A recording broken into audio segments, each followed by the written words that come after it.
The lesson today is called Brittle Clay.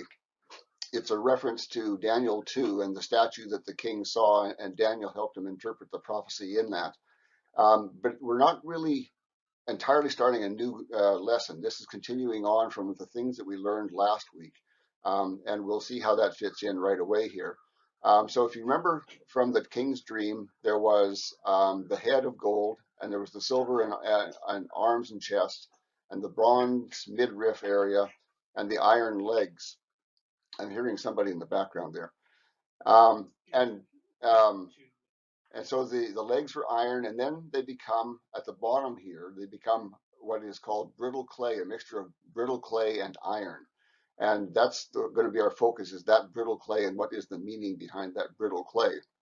And what we're going to pull forward from the last lesson is, if you remember, we looked at the idea that God saw that there were four empires in the past that he considered to be world empires. They commanded the world at their time. And those are going to be what we're going to see in this statue here. We're told outright that the Babylonian kingdom is the head of gold. And then we know what came after that. We know that the Medo-Persians came after that, and that was the chest of silver. And the Greeks came after that, and they were the bronze, and then the Romans were the iron legs. And so the only question we really have left is, what is that brittle clay? We don't know what that is exactly, and we're going to look at what the Bible says and try to understand that better from that. So that's what we're going to do. So this dream that the king had, he was uh, determined to understand what this was. And this was a dream that God had given him, but he hadn't given him an understanding of what the dream meant. So the king had been lying in his bed wondering what the future was going to be, what his future was going to be, and what was going to happen in the world after that. And so the dream that God gave him was an answer to that, but he didn't give, God didn't give the king the answer. Instead, he decided that Daniel would be the one who would give him the answer. So God showed that same dream to Daniel and gave him the explanation of it. And Daniel was the one who was going to give the explanation to the king. And so this dream is the answer to the king's question of what's going to happen in the future. And so it goes through these four empires that we saw in the statue, and then it ends with one fifth one that we'll see that describes the second coming. And that's the one where Jesus becomes the empire, the ruler of the world. And so we're going to look through that dream and understand that dream, but our focus is going to be mostly on the end and that brittle clay and what the brittle clay is. And that will help us to understand if we're in that time of the very feet, and we'll see that the toes are factored into that too. So, but we have another thing, and I always put too many things into these lessons, but here I am again. So we're going to also take a look at the idea of reading the Bible carefully, because the Bible very often says things in subtle ways that you have to be watching for or you'll miss them.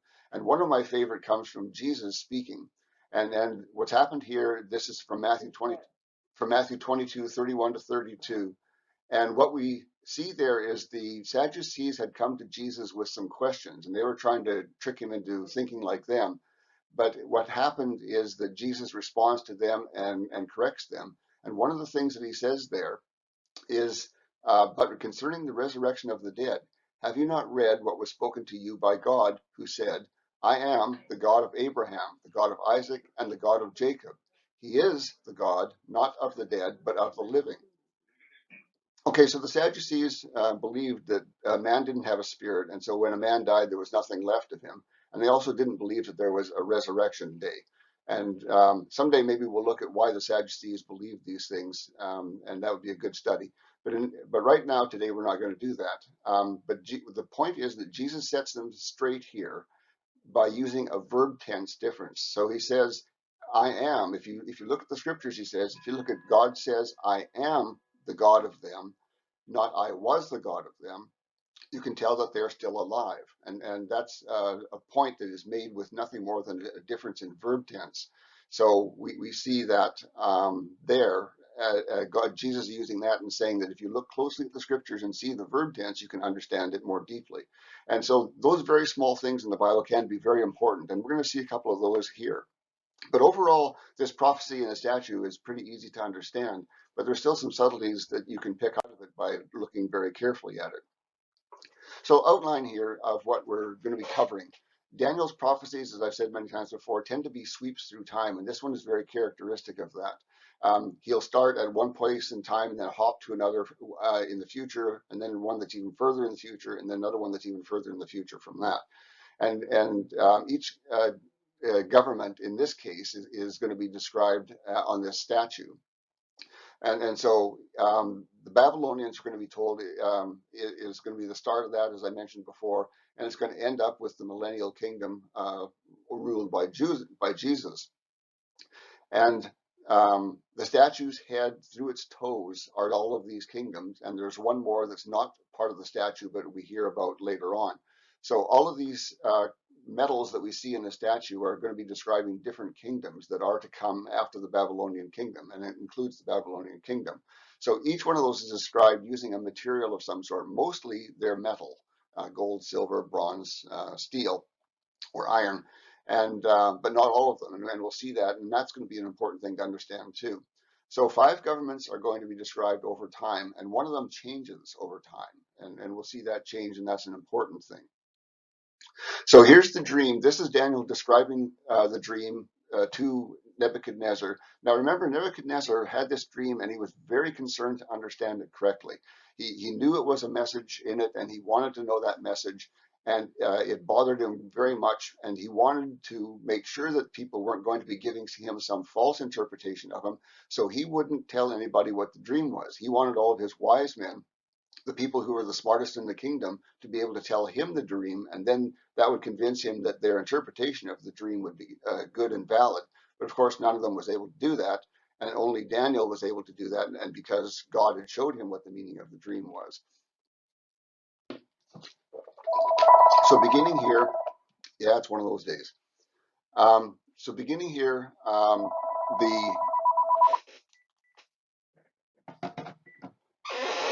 the dream, as described by Daniel, is this. The head of the statue was made of pure gold, its chest and arms of silver, its belly and thighs of bronze, its legs of iron, its feet partly of iron and partly of baked clay.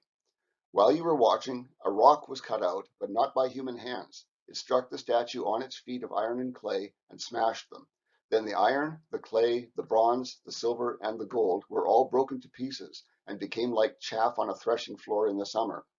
The wind swept them away without leaving a trace, but the rock that struck the statue became a huge mountain and filled the earth. Okay, so that's Daniel describing the dream that the king had had. And now he's going to go and break that down and explain all of those elements of that and what they mean. So he begins to explain that dream, starting with the golden head. And that is, as we know, the Babylonian Empire under Nebuchadnezzar. So he says, Your Majesty, you are the King of Kings. The God of heaven has given you dominion and power and might and glory. In your hands he has placed all mankind and the beasts of the field and the birds in the sky. Wherever they live, he has made you ruler over them all. You are that head of gold. So he explains the head of gold that way. Now notice one thing he says here is King of Kings, and we brought that up last week too. This was the idea of a conquering kingdom, a kingdom that sets out to conquer the whole world or everything that they can conquer. We know the Babylonians didn't conquer very much, but they conquered everything that mattered to God. And we talked about what matters to God there. And so he says, wherever they live in that kingdom, of course, it doesn't mean people in India or China. It means everything in their kingdom. He has made you ruler over them all. You are that head of gold. So we know right away that the head represents the Babylonian Empire under Nebuchadnezzar. That one's pretty easy. So the next verse, and it's a very short verse, says, After you, another kingdom will arise inferior to yours. Now, this word inferior is one of those words that you need to notice in there because there's meaning in that. The meaning is, in what way is this inferior? It doesn't actually say, but we can see that this is silver and the other one was gold. So we see that something is inferior. It isn't clear what exactly is being measured here, and we're going to talk about that later on. But he says this kingdom is inferior in the same way that silver is inferior to gold. And that sets up the whole pattern here. This isn't just about randomly chosen metals. There is a sequence here of things getting worse in all of these. Each one of these is going to be inferior to the next one. Now, that's not going to be said with every one, but that's what we're supposed to understand from the word inferior here, is that these metals, in the same way that their value is inferior, silver is worth less than gold, bronze less than silver. Um, these are all going to be inferior in sequence as they come. And we'll talk about that more, as I said.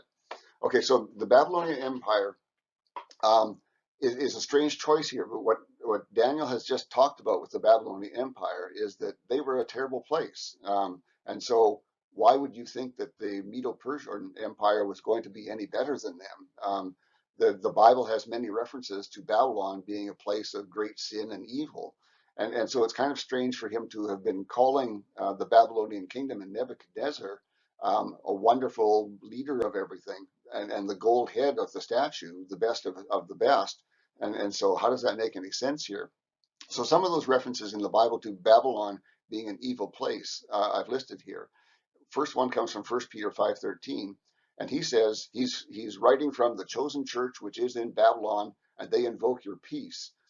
And so what he's actually talking about there, he's in Jerusalem at that time, writing from Jerusalem, and he refers to Jerusalem as being Babylon because it's evil. So he's using Babylon as a reference for evil, and that's strange to see God in the previous reference to gold, talking about Babylon being gold, being the greatest, being the best. And that depends on different things, and one of the things here that God is measuring is what we're going to talk about.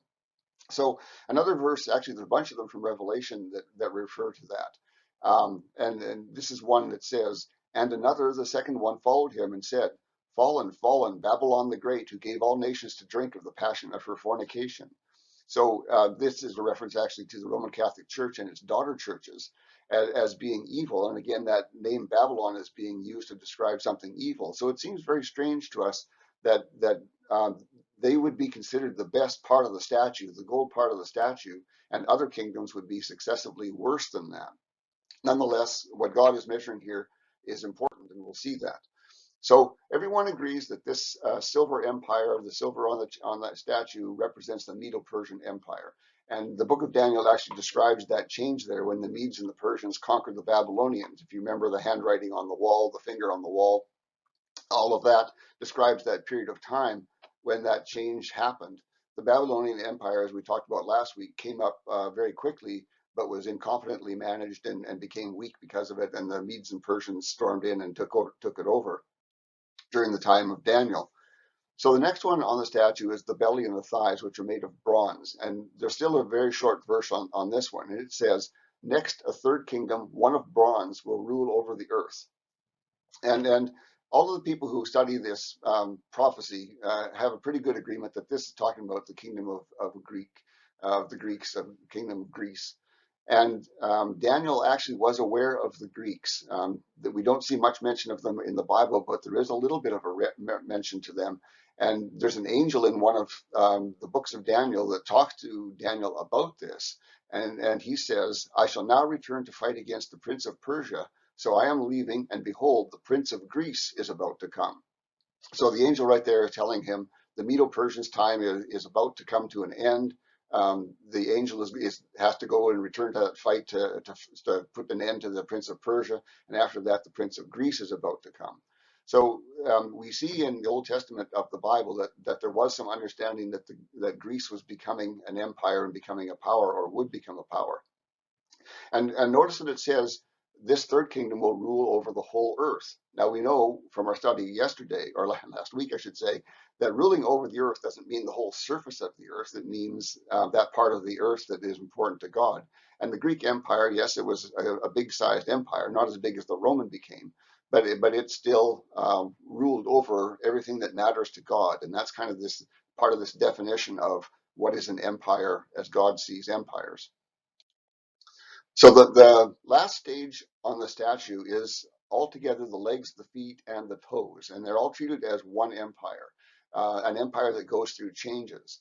And so this empire starts out as iron, pure iron in the legs, and then it becomes clay mixed into the iron in the feet, and then in the toes it becomes toes that are a mixture of both of those, but those 10 toes have some important meaning to them as well. So the verse from Daniel says, Finally, there will be a fourth kingdom, strong as iron, for iron breaks and smashes everything. And as iron breaks things to pieces, so it will crush and break all the others. So this kingdom is going to come and sweep in and crush and break all the other empires that existed before that. And we know this is going to be the Roman Empire, and that was really classically them, as they stomped everything, traveled all over a big part of the Mediterranean world, and ruled over all of that with an iron rod, you could say. And so it hints here at the idea when it says what other kingdoms, and it's referring to the Babylonian, the Medo-Persian, the Greek, and the kingdoms that they conquered. So the Romans conquered all of the Babylonians, the Medo-Persians, and the Greeks had conquered all of those little kingdoms that they had conquered, as well as the whole Greek Empire. So, and there's good agreement that this iron is Roman. Not absolutely everybody agrees to that, but most people say, yeah, it only makes sense that this is the Roman Empire that's being talked about here. And as we discussed yesterday, those were the four that were empires, as God called them empires. So we talked about the legs and then the feet and then the toes.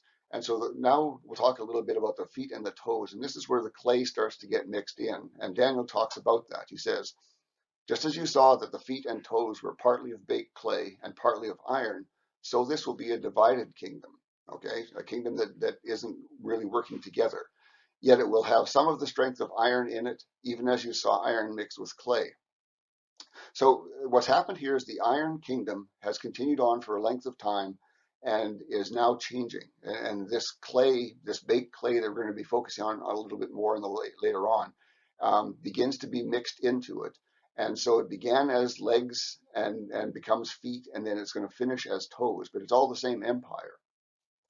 It begins as iron, becomes mixed with clay, and ends as 10 kingdoms that are made of iron and clay, is the verses that we're going to be looking at here. So keep that in mind, that it's all one kingdom, but it goes through changes near the end. So this is Daniel 2:42 through 43 now. As the toes, I was talking about just the toes here, were partly iron and partly clay, so this kingdom will be partly strong and partly brittle. And this is the brittle clay that is the title for this message, and we will see more about that and try to understand what is meant by brittle. And just as you saw the iron mixed with baked clay, so the people will be a mixture and will not remain united any more than iron mixes with clay. So he's saying there that not only is the kingdom broken into these divisions of clay and iron, the people themselves are going to be broken into those same mixtures. And that keyword brittle we're going to look at more later. And so the 10 toes we see from other prophecies in Daniel are describing 10 kingdoms. And I've talked about that many times in the past. And how the Antichrist comes up in them and conquers 3 of those kingdoms. And Revelation also talks about this, but these verses don't talk about that. It just mentions these 10 toes. But the 10 toes do represent 10 kingdoms that come in the end time. And so lots of verses, Daniel, if you want to look them up, you can reference that, and Revelation reference that idea of these 10 kingdoms.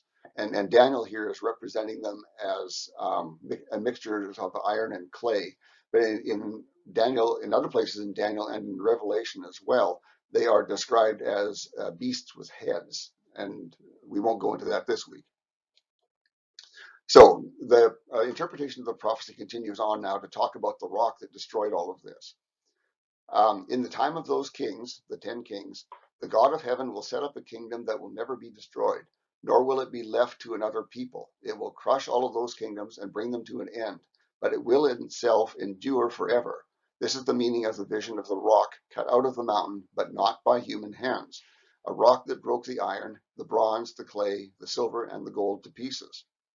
So what that's saying in short is, while these 10 kings are ruling, their kingdoms are going to be brought to an end, and something is going to crush them, which means they're going to be humbled by force. And they are going to be forced to accept that there is another king who is over them.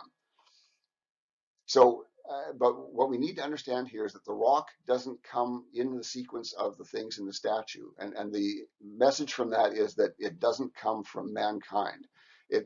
Those kingdoms of mankind, from the head on down to the toes, were the kingdoms that we know from the world here. But this kingdom that's going to come, this rock that's going to destroy all of this, doesn't come from humans. It comes from elsewhere. And we know what it says here. It says the rock is cut out of a mountain, and we'll look at that some more as we get into the depths of this.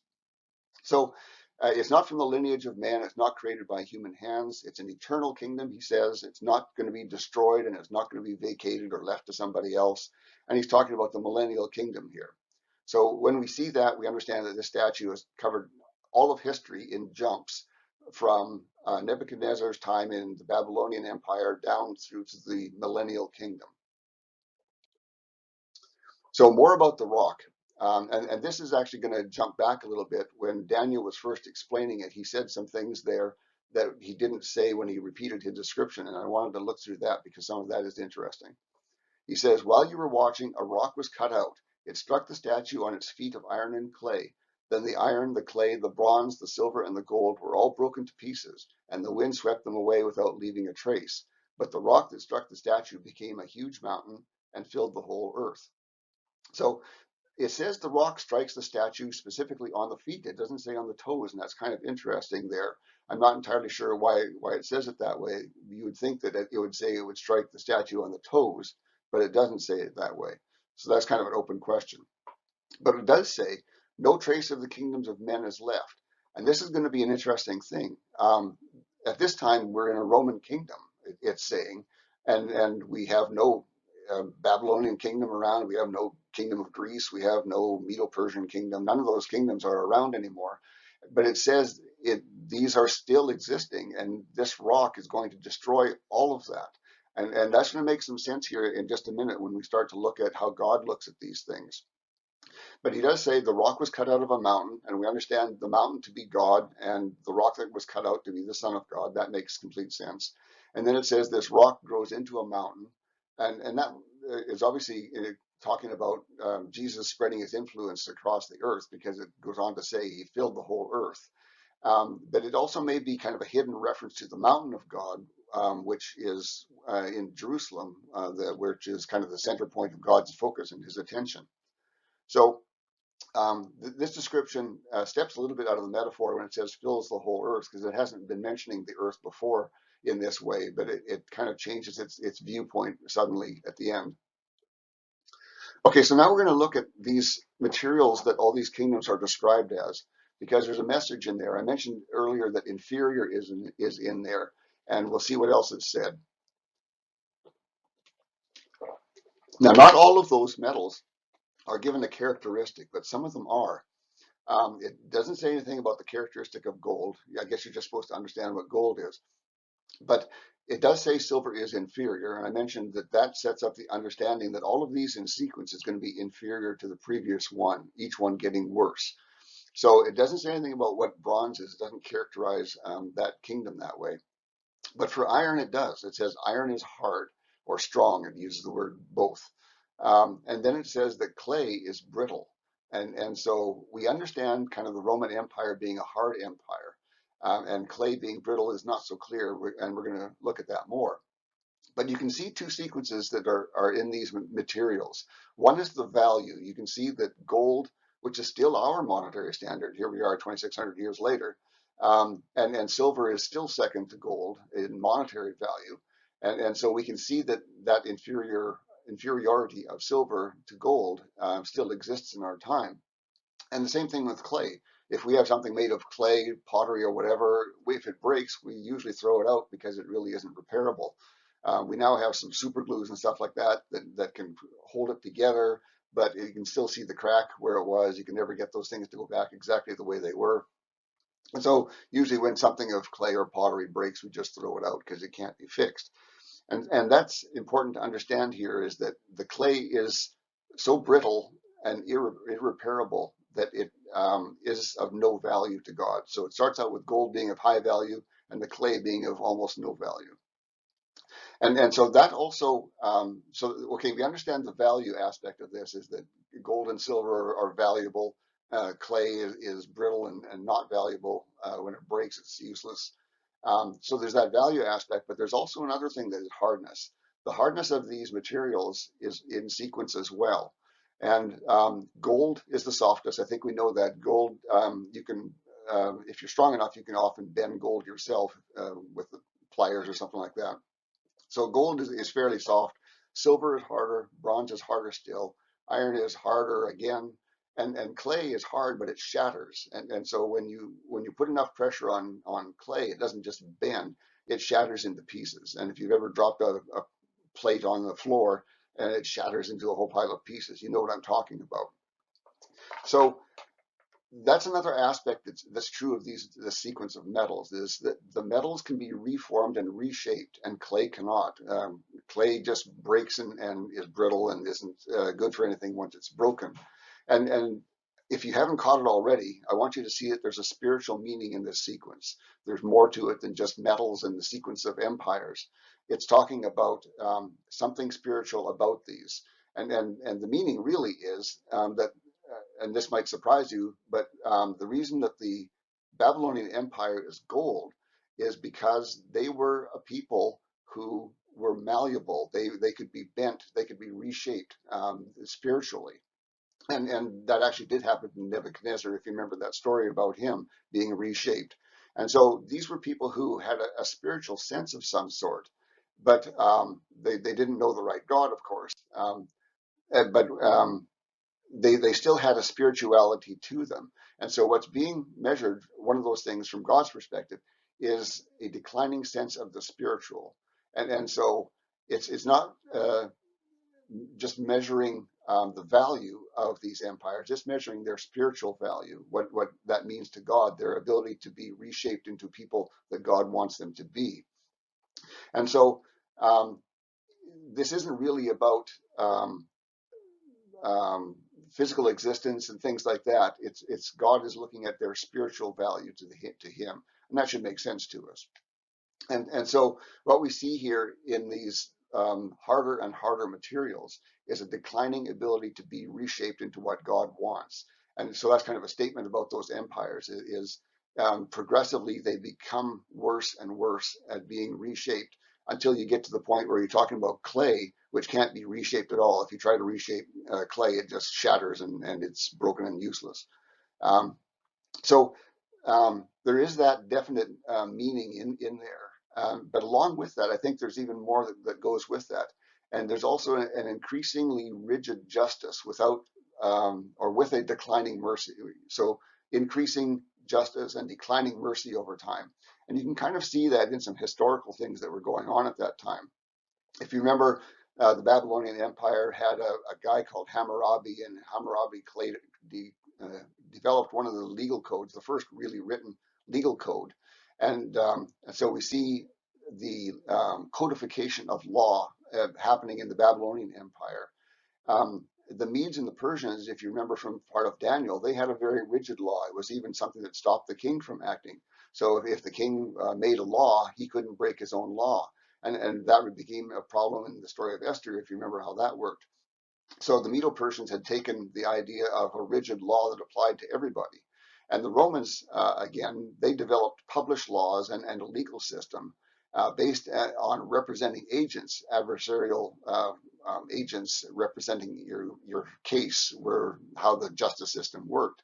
And so there seemed to be a succession of changes in the legal systems of these that resulted in, I think, rigid justice and declining mercy in those.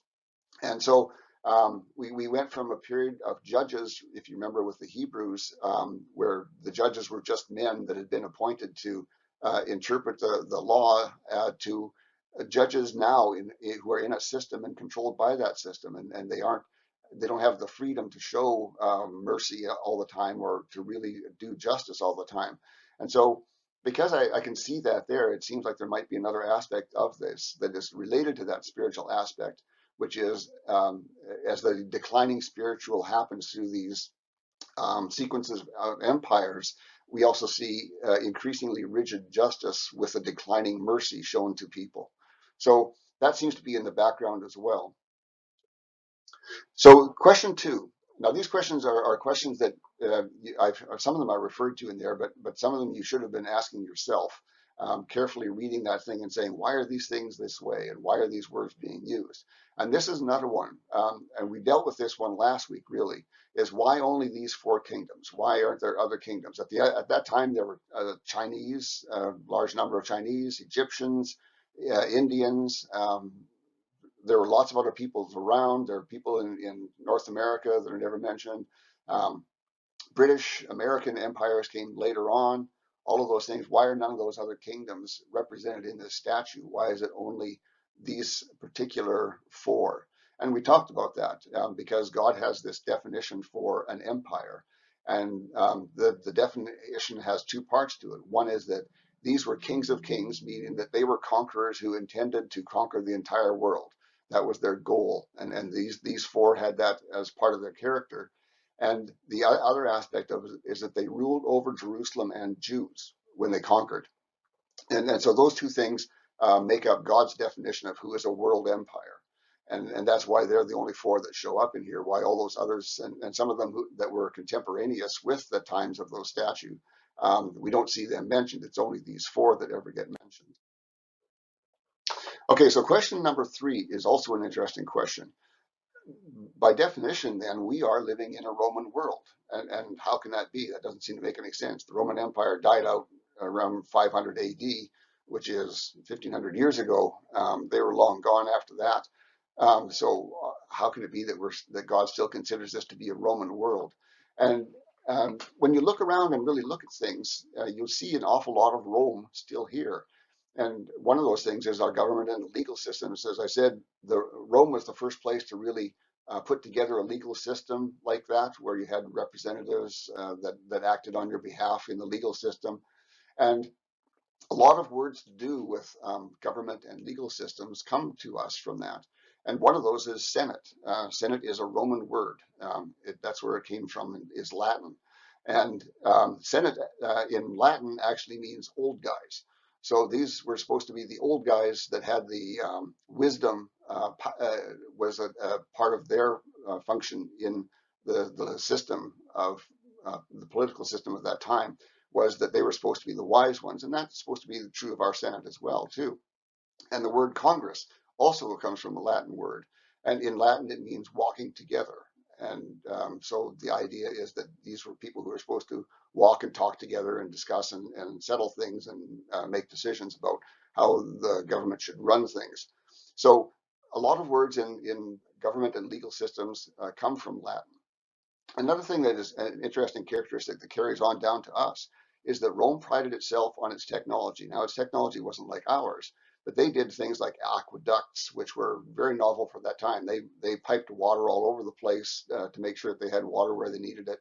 And they were very proud of that. And that was part of the reason that they had trouble with the Jews rejecting them, is that they saw the Jews as rejecting all this wonderful technology and wisdom that they had, and they saw the Jews as being stupid for doing that. Um, and we also have that in other names too. Some of our month names come from Latin. September, which is the Latin word for 7. October, which is based on the number 8. And November for 9. December for 10. And these are based on Latin names, Latin numbers. And so our months still retain some of that. And if you notice that December, which is the last month on the calendar, our calendar anyway, is kind of strangely numbered 10 because there are 12 months and not 10 months. And that's because the old Roman calendar had 10 months and they had kind of a gap between their months. And um, and so 10 is what they use, but later on they added 2 months to fill in that gap. And when they did that, they named the 7th and the 8th months after 2 of their Caesars, Julius and Augustus, and that's July and August. So as we can see, our month names are strongly derived from Latin names for things. And there's lots of other things like that, names that are in different places. And our weeks of the day have that same thing attached to them. Sunday comes from Roman times as the day that was set for the worship of the invincible sun. Sol Invictus, they called it. They had another day that they called Saturn Day, which you would recognize as Saturday. So a lot of these Latin influences are still existing in our culture. If you look at this page, all of the characters on this page come from the Roman alphabet. It's not Hebrew, it's not Greek, it's Roman. And that Roman alphabet traveled with the Roman soldiers. And now almost all of Western Europe is based on that. A lot of Eastern Europe is based on that. Certainly the Americas are based on that. And so that Roman alphabet is spread all over the world. And we don't use it so much now. When I was a young kid, we actually had to learn Roman numerals and how to do math in Roman numerals. I don't think kids probably still learn that anymore. But we still use Roman numerals on clocks and on Super Bowl games, for one. Those are always numbered in Roman numerals. So we see that Latin number system being used. Latin names are also used in medicine and science quite a bit. And we'll give you an examples there. So plainly, you can see that much of Rome is still hanging around here. It's still infected and influencing us. And there's still some Greek hanging around too. There are lots of Greek words that we use and we don't even realize they come from Greek roots. And there's still Babylonian things hanging around too. The name of Easter is actually coming from the name Ishtar, which is a Babylonian goddess. So we have influences from Roman, some from Greek, and some even from Babylonian times that are still hanging around in our culture. And that's an important thing to understand here in this next question. And so that question talks about the rock destroying everything, and it specifies each one individually. It isn't just destroying the 10 toes or the feet, it's destroying everything. And so the actual verse says, a rock that broke the iron, the bronze, the clay, the silver, and the gold. So all the way up the statue, it says it broke all of that stuff, and those empires are all gone. But what we're talking about is the influence of those empires that has continued on down to ours. So what that rock does is it destroys all of these bad influences that have come from all of these empires over time. So um, it's destroying the beliefs that came down from those, and I mentioned that with the goddess Easter coming from Babylonian. A lot of their ideas about how to live your life and ideas like that, a lot of their values and practices and things like that have come down to us. And we may not realize a lot of these things that we do and say and the words we use are coming from these previous conquering kingdoms, but nonetheless they are. Um, I talked about Easter, but Halloween and Christmas also have roots that go way back. And Pastor's sermon last week was all about Halloween and its roots that go all the way back to Babylonian times. So all of these bad things have come down to us from those kingdoms. And so this destruction is not just destroying empires, it's more about destroying the influences that they spread around with those empires. So, uh, and that's true of the rock also. It becomes a mountain that fills the earth and therefore replaces all of these things with God's kingdom instead. And so it's going to be a big change for us when that happens. It's going to be a monumental change in how we look at the world, the values that we have, a lot of things like that when the second coming happens are going to make a big shift. And I've talked about that in the past lessons. So question 5 here, where in the legs are we? We're really getting to the point of these toes. It talked about the legs and the feet and the toes as being 3 stages in the Iron Kingdom. And so we wonder now, are we into the toes yet? Or are we just in the feet, or are we still in the legs? And so no one would claim that we're currently in a 10-toed world where there are 10 ruling kingdoms. You look around and you just can't see 10 ruling kingdoms. So we ask, are we in the feet then? We're certainly not in the toes. Are we in the feet? And the feet talk about the kingdom and the people are a mixture of iron and clay. That comes from Daniel 2:42-43. And so it says both the kingdoms and the people are a mix of iron and clay. The iron and the clay do not mix, which means they don't work together well. They don't even associate with each other, you might say it that way. The verses also talk about the clay being brittle, and clay is brittle. We talked about that, but it also becomes weaker with age and more brittle. So a lot of old things tend to break more easily as they get older. And also the idea we've seen here is that the clay has no value or little value. It's as common as clay is an expression that some people have used. And it also, once it's shaped and hardened, it can't be reshaped. It's brittle and has no value once it's been broken. If you try to reshape it, it just breaks and then it has no value. Um, so these 4 items that I've listed here are what the Bible says about the clay. And so these are the things that we're going to look at to see if we can identify who this clay, it's not a kingdom. These are these clay people, I guess is how you would describe it, as people who are brittle and have these other aspects to them. And so any candidate that you have in interpreting this prophecy has to fit these four things that the Bible says about the clay. And we're going to try and do that next.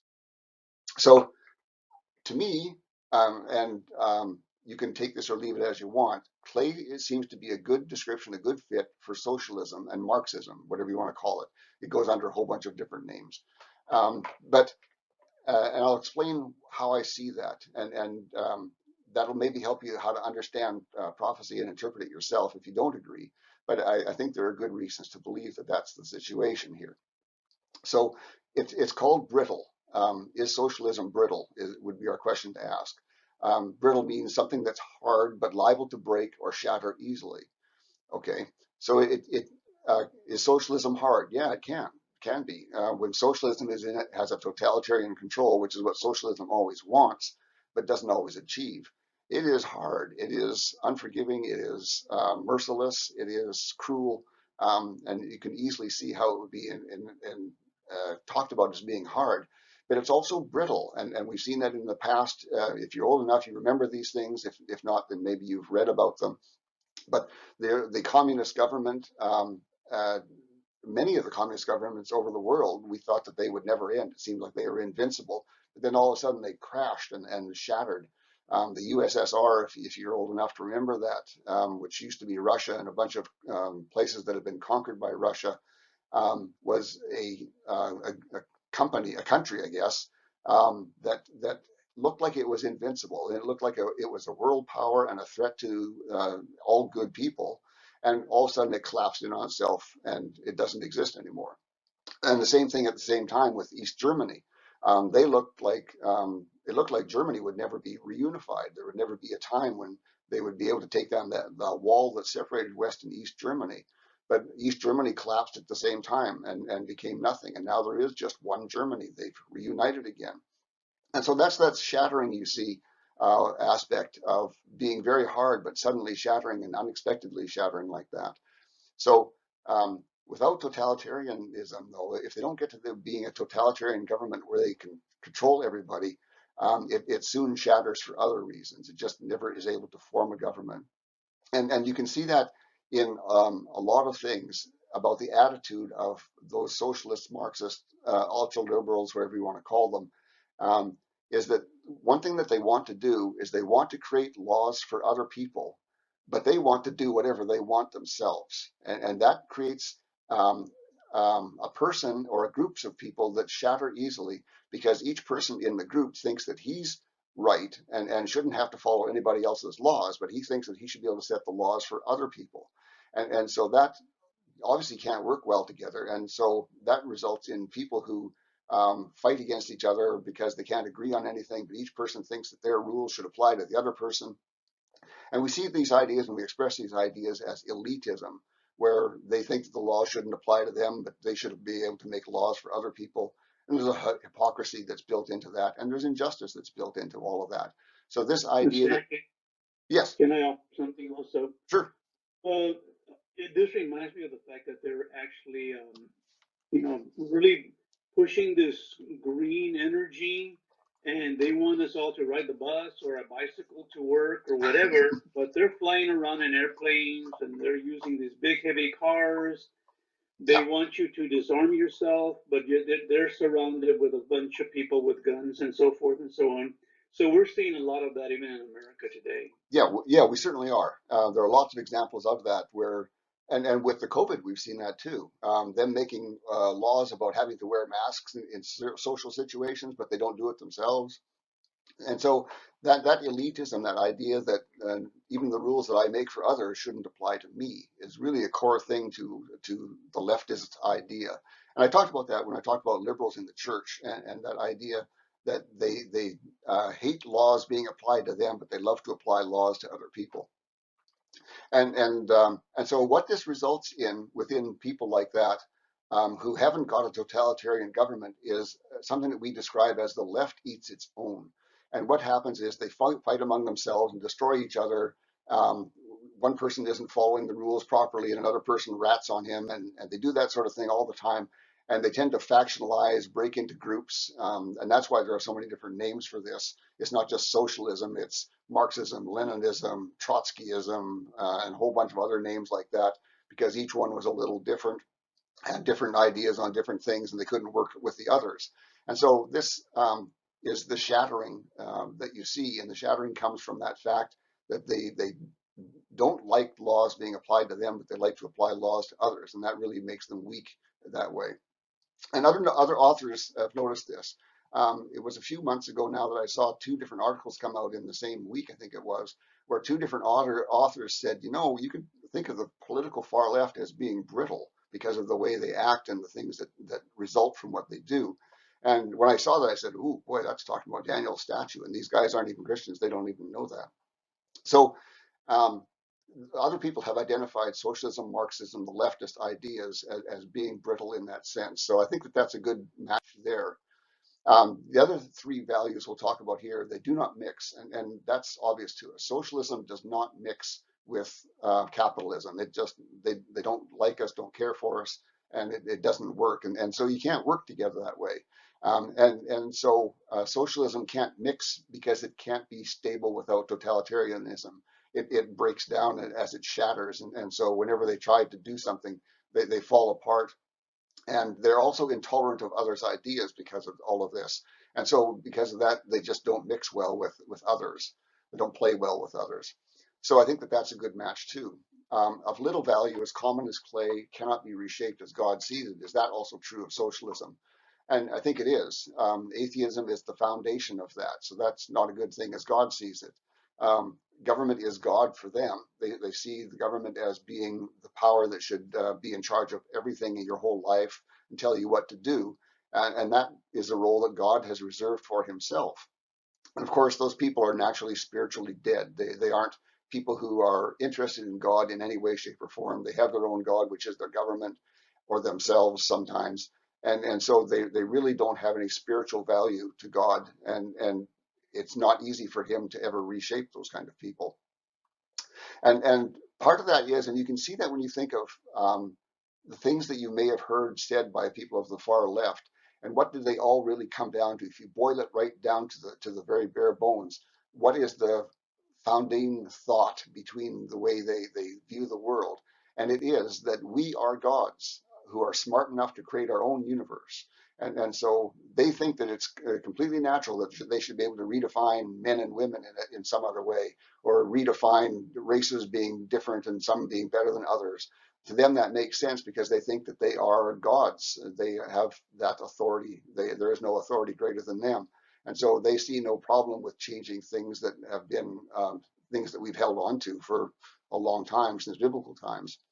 And so this idea goes all the way back to Eve, and it's a rejection of God saying, I'm going to be God instead, and I won't accept the idea that there's another God.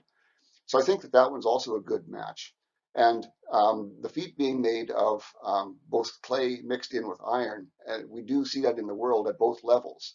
We see that in governments. There are, like China is plainly a socialist communist government, and other countries that are not that kind of a government. But we also see it in the peoples.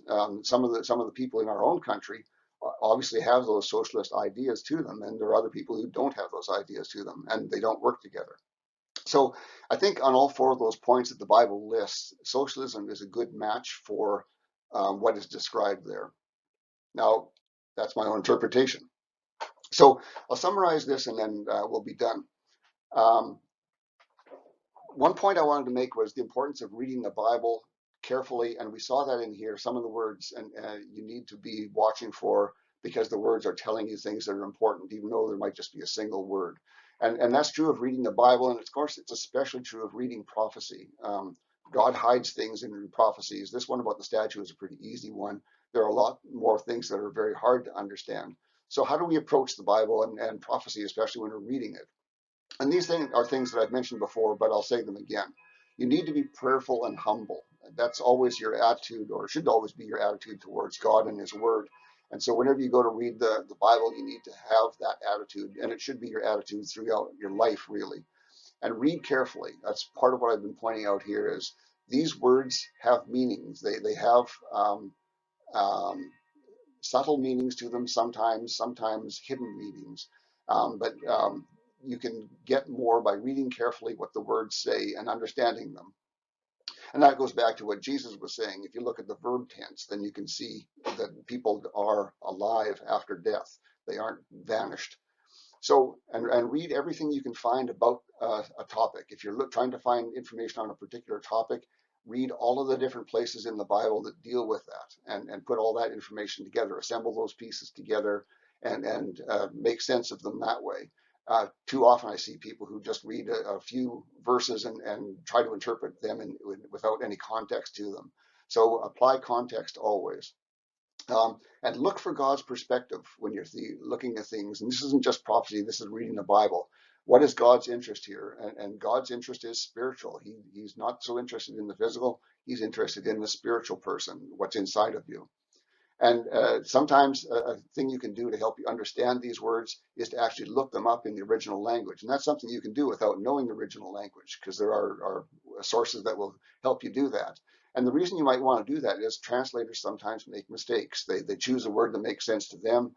But if you understand it better, you realize that that isn't fitting very well. And you can find out that other translators may have translated it differently, and have a look at those. And sometimes translators actually do evil things. They intentionally twist verses to mean what they didn't mean. And there are lots of examples of that as well. So that's reading the Bible and prophecy especially. Those are things that you can do that will help you to understand. And summarizing this whole prophecy about Nebuchadnezzar, this dream was given to Nebuchadnezzar somewhere between 600 BC and 562 BC. So that's about 2,600 years ago. Um, and we can see how the gold and the silver and the bronze empires came and went. That's documented throughout history what they were. The gold was the Babylonian. We saw that said explicitly, and we can follow that through to the others, and we can see that those came and they went, and those empires are gone now. But we see that the Iron Empire came, but it never left. What happened there is kind of interesting. And I mentioned this last week, is that the Jews were driven out under the Roman Empire, and they were no longer in their homeland. And so that was the last empire that could ever have conquered Jews in Jerusalem. And there hasn't been one since that would fit that description. So the Roman Empire, we saw it come, and we see even today its influence has grown over most of the earth as it spread through Europe and now into North and South America, all over a big chunk of the world. The Roman Empire is still here and still influencing people in our time.